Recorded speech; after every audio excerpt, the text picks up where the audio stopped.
సంధ్యారంభ విజృంభితం శృతిశిరస్థానాంతరాధిష్ఠితం సప్రేమ భ్రమరాభిరామమృషకుత్సద్వాసనాశోభితం భోగేంద్రాభరణం సమస్తసుమనః పూజ్యం గుణావిష్కృతం సేవే శ్రీగిరిమల్లికార్జున మహాలింగం శివాలింగితం.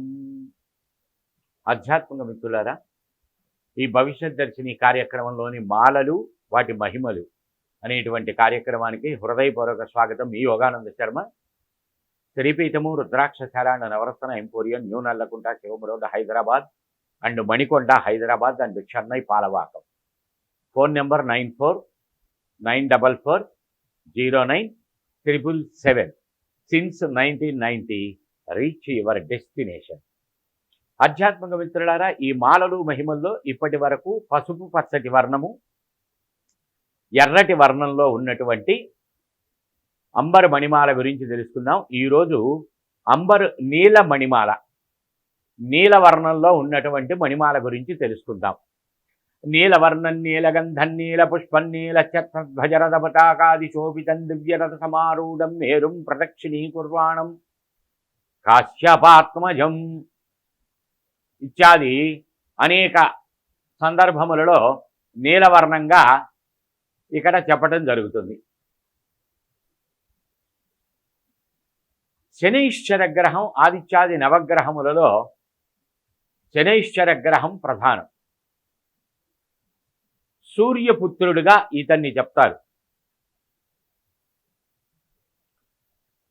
దశరథకృత శని స్తోత్రంలో వస్తుంది, భాస్కరో భయదాయిని.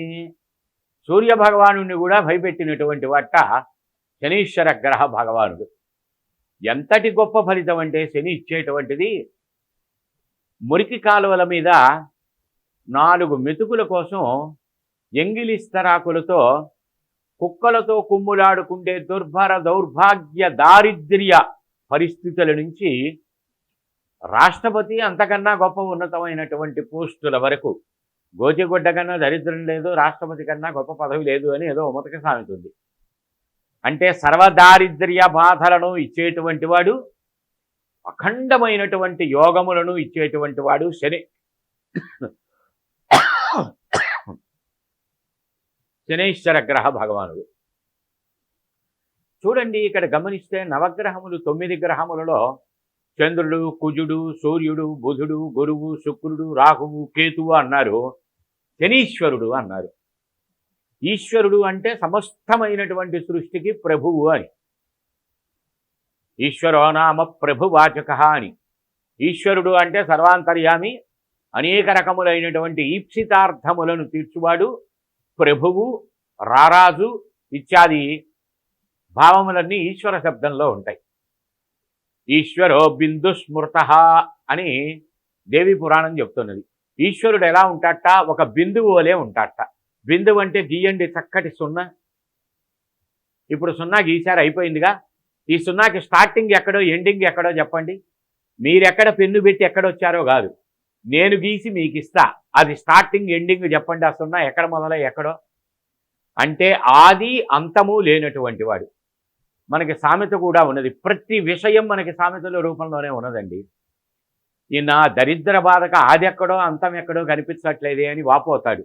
ఎక్కువ కష్టాలు అనుభవిస్తున్న మనిషి. అంటే ఎప్పుడు ప్రారంభమైంది ఎప్పుడు పోతుంది అనడానికి లేదు, జీవితకాలం ఉంటుందని. అలాగే కష్టములు అనబడేటువంటివి ఎప్పుడు ప్రారంభమవుతాయో తెలీదు, ఎప్పుడు పోతాయో తెలియదు.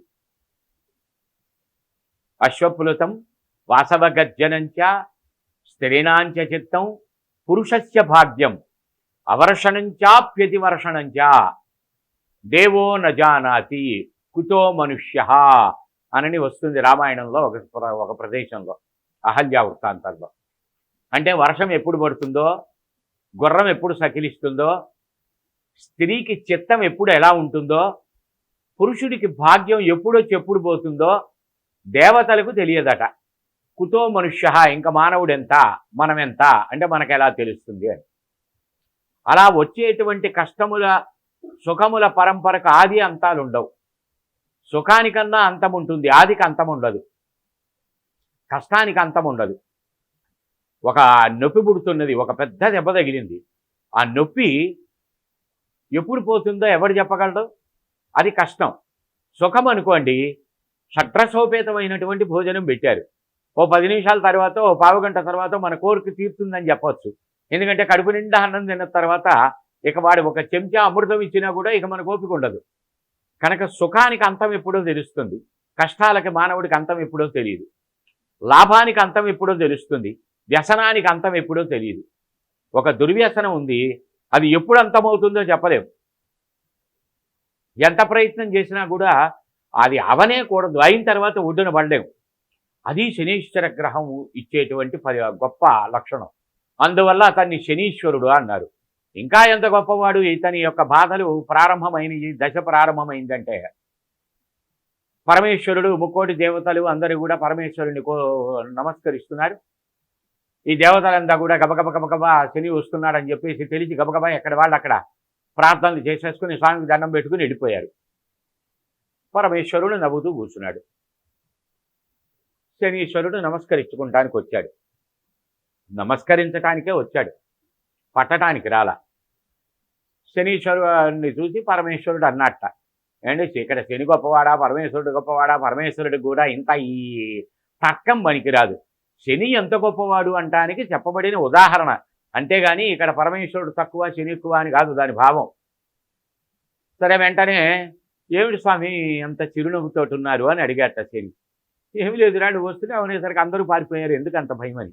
మరి మీరు నాకు ఇచ్చిన శక్తే కదా స్వామి, నేను పట్టానంటే మాత్రం అది అసామాన్యమైన విషయం.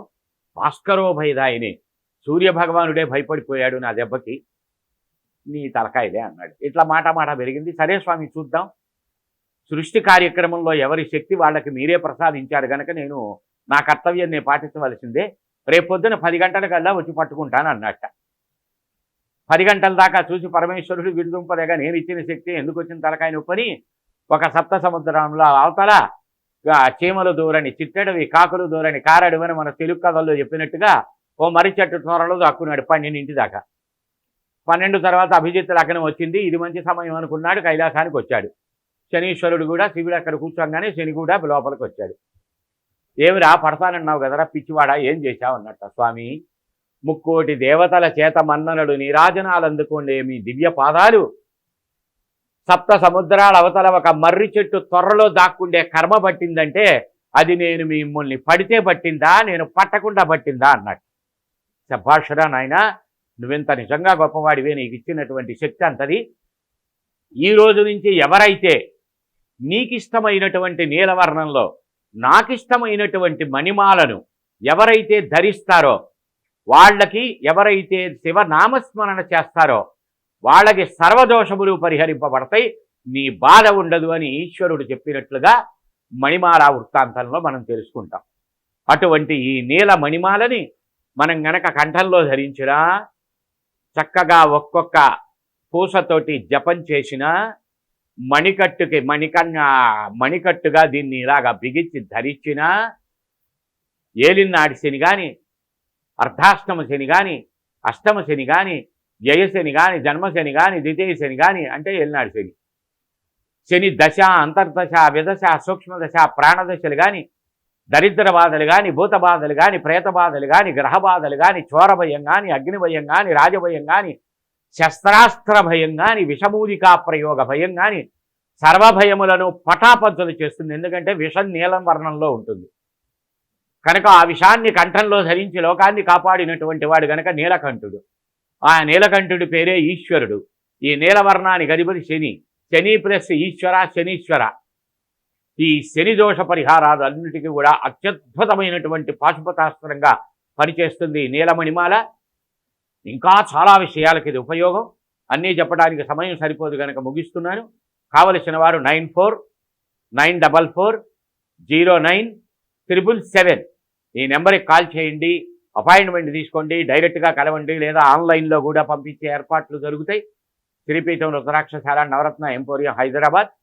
సర్వే జనా సుఖినో భవంతు, సమస్త సన్మంగళాని భవంతు. జై గురుదత్త.